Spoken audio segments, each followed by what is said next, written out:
So hi guys and welcome to part time crypto currency market ने एक बड़ा सा डंप ले लिया है। एंड अगर हम देखें अभी बिटकॉइन ने ऑलमोस्ट 5% का डंप लिया है और इथेरियम ने ऑलमोस्ट 7% का डंप लेके फिर वापस से ऊपर आया है। इस वीडियो में हम डिस्कस करेंगे कि ऐसा क्यों हो रहा है, क्या चीज़ें थी जो बदल गई हैं, क्यों सडनली मार्केट नीचे आया एंड हमारे क्या डिसीजन होने चाहिए यहाँ से। तो बिना टाइम को वेस्ट करे चलिए चलते हैं और समझते हैं कि क्या हुआ है। अभी अगर हम देखें तो बिटकॉइन ने ऑलमोस्ट 5% का डंप ले लिया है एंड उसका मेन रीज़न है कि यूएस के पीपीआई नंबर्स आ गए हैं। पीपीआई नंबर्स क्या होते हैं? वेल गाइस, पीपीआई नंबर्स होता है प्रोड्यूसर्स प्राइस इंडेक्स। जैसे कंज्यूमर्स प्राइस इंडेक्स होता है जो कि इन्फ्लेशन को मेजर करता है कंज्यूमर्स के लिए, सिमिलरली पीपीआई होता है प्रोड्यूसर्स प्राइस इंडेक्स जो कि प्रोड्यूसर्स के गुड्स को प्रोड्यूस करने में जो एक्स्ट्रा कॉस्ट लग रहा है उसको मेजर करता है। अगर हम अभी देखें तो यूएस पीपीआई डेटा आया है 0.9%, जो कि एस्टिमेट ऑफ 0.2% से ज़्यादा है और बहुत ज़्यादा है। अगर हम देखें तो एनुअलाइज लेवल पे 2.5% एक्सपेक्टेड था जो कि 3.3% आया है। तो अब ये कैसे अफेक्ट करता है मार्केट को ये समझते हैं। पीपीआई नंबर बेसिकली एक अर्ली इंडिकेटर होता है ये समझने के लिए कि शायद इन्फ्लेशन जल्दी बढ़ सकता है। जो पिछले सीपीआई नंबर्स आए थे वो नीचे आए थे, और अगर हम ट्रूफ्लेशन की बात करें तो ट्रूफ्लेशन भी 1.9% आया था जो कि बिलो टारगेट था। एंड देयरफॉर बहुत लोग एक्सपेक्ट कर रहे थे कि रेट कट्स हो सकते हैं फेड के थ्रू, बिकॉज इन्फ्लेशन नीचे है एंड लेबर रिपोर्ट और जॉब मार्केट का जो डेटा आया था वो काफी खराब था। तो पीपल वर एक्सपेक्टिंग कि यहाँ से शायद फेड इंटरेस्ट रेट कट करेगा, बट यहाँ पर तो पिक्चर पूरी ही पलट गई है। बिकॉज जैसा जेरोम पावेल ने पिछली बार बोला था कि you should be happy, I am not cutting rates, I think this is what he was looking for.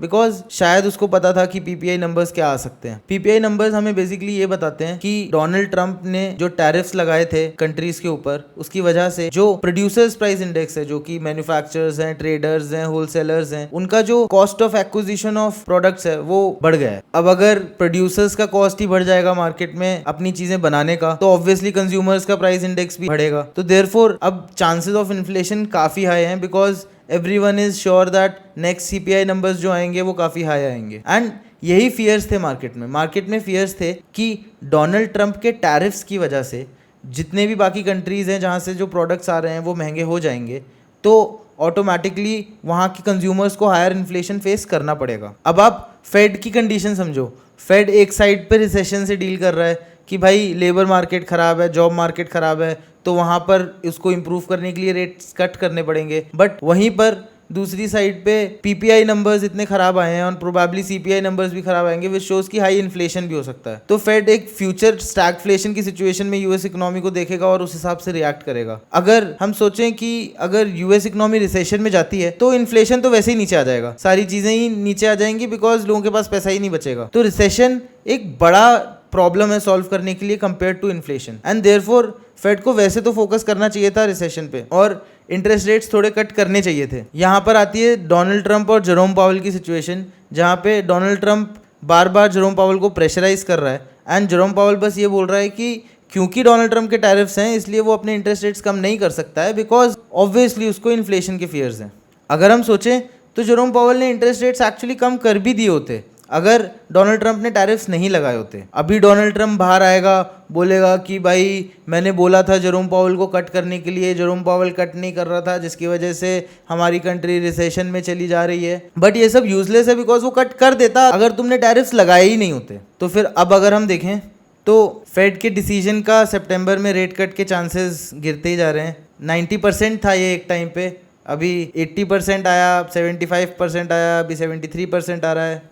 Basically chances नीचे ही जाते जा रहे हैं फेड के रेट कट के पॉली मार्केट पे, जो कि दिखा रहा है कि जो इन्वेस्टर कॉन्फिडेंस अभी आ रहा था मार्केट में, जो कि बोल रहा था कि प्रोबेबली हम एक ऊपर की तरफ मूव देख सकते हैं क्रिप्टो करेंसीज में, वो शायद अब नहीं आ पाए, क्योंकि शायद फेड टाइटर फॉर लॉन्गर की पॉलिसी यूज करे, जहां पे वो रेट कट्स ना करे और जहां पर हैं रेट्स वहीं पर ही रहें एंड वो लेबर मार्केट को सपोर्ट ना कर पाए। आइडियली अगर हम देखें तो जेरोम पावेल रेट कट कर देता, because recession is obviously a bigger fear to solve compare to inflation. But अभी मार्केट की कंडीशंस ऐसी हैं कि एसेट्स ऑलरेडी एक्सूबरेंटली बिहेव कर रहे हैं, जिसकी वजह से चांसेस ऑफ रेट कट कम हो जाते हैं, बिकॉज जेरोम पावेल नहीं चाहता कि एसेट्स और ऊपर जाएं because of inflation. And therefore शायद अगले मीटिंग में वो रेट कट नहीं करे, शायद उसकी बाद वाली मीटिंग पे रेट कट करे, but we'll have to wait and see. Maybe Donald Trump comes out and gives us a reaction, जहां पर वो बोलता है कि वो टैरिफ्स पे पॉज ला रहा है या फिर टैरिफ्स इंप्लीमेंट नहीं कर रहा है, वो भी हो सकता है।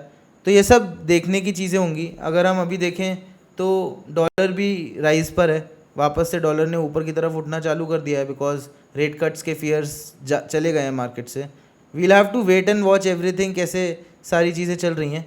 But this is not good. मतलब ये बेसिकली हमको दिखा रहा है कि अगर ऐसे ही सिचुएशन चलता रहा तो प्रोबेबली यूएस इकनॉमी एक रिसेशन या प्रोबेबली एक स्टैगफ्लेशन की तरफ जा सकती है, जहाँ जिसकी वजह से जो मार्केट एक्सूबरेंस मे बी हम देखना चाहते हैं मार्केट में वो नहीं है. Unless and until Donald Trump अपने टैरिफ्स नहीं हटाते हैं, प्रोबेबली यूएस इकनॉमी स्टैगफ्लेशन की तरफ जाएगी एंड वर्ल्ड इकनॉमी में भी स्लो डाउन आएगा. ये सब चीज़ें वेट करेंगे, देखेंगे कि क्या चल रहा है और कैसे डोनाल्ड ट्रंप रिएक्ट करता है, उसके बेसिस पे डिसीजन लिया जाएगा. अभी के लिए अगर आप लोग अभी भी प्रॉफिट्स में हैं, जब आपने मेरा ये वीडियो देखा, तो आप अपने एटलीस्ट प्रॉफिट्स को बुक कर सकते हैं, ताकि जब मार्केट नीचे आता है तो आप वापस से उनको री इन्वेस्ट कर पाएं. And yeah I guess let's wait and watch. Probably CPI numbers भी हाई आएंगे, तो अगर रेट कट्स नहीं होते हैं तो मार्केट अभी, क्योंकि ऑलरेडी प्राइस इन कर चुका था रेट कट्स, तो शायद नीचे की तरफ आए और फिर देखते हैं कहाँ पर आके स्टेबलाइज होता है. Let's see.